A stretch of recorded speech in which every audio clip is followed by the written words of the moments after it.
What's up, my grubs, and welcome to another PC building video. Today I am building with some spare parts I have lying around. Some of these parts came as a generous donation from the people I know in my life. I got this case from my neighbors.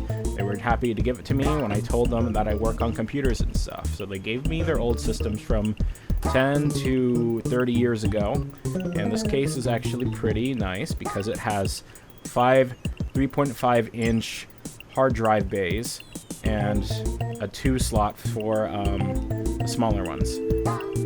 In this computer, I'm going to set up a RAID array with all the hard drive slots. This can help to reduce the risk of losing data when a hard drive fails. Also in this video, I have to troubleshoot the bent pins in the socket, and you'll see my success is coming very soon. I had a couple of moments where things kind of hit the fan.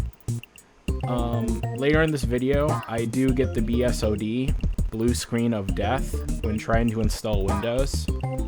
That was because there was a damaged pin inside of the socket that I carefully and delicately had to bend back into place.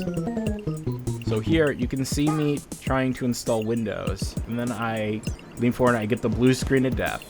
It was very shocking to me. You see me jolt back. I'm like, huh? Because I swear I thought I had all those pins set up properly. The story of why they're bent in the first place is, this is the same board that was in my computer in my personal PC build video, where I turned my PC into a RGB gaming PC. You should check that video out.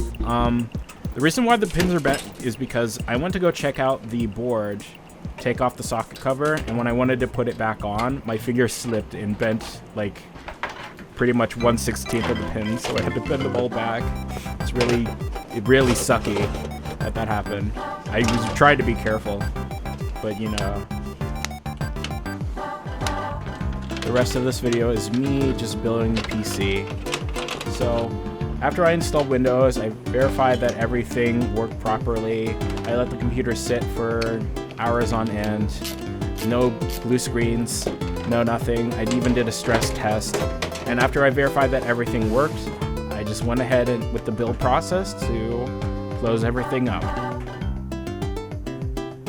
In goes 16 gigabytes of DDR4 RAM.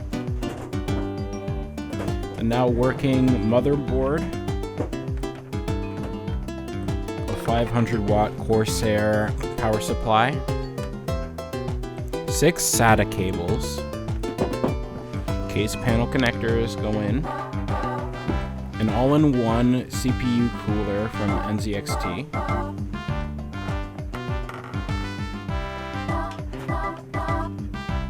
As well as a couple fans to help ventilate.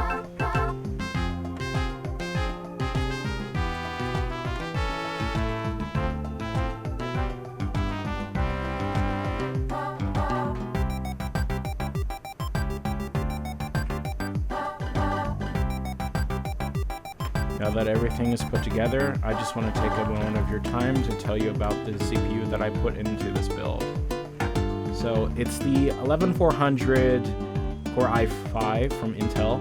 It has speeds that are pretty good for a workstation and a gaming station, as well as this is compared to the Ryzen 7 9800X TD. Alright, that's going to have to do it for this video. Please like, comment, and subscribe.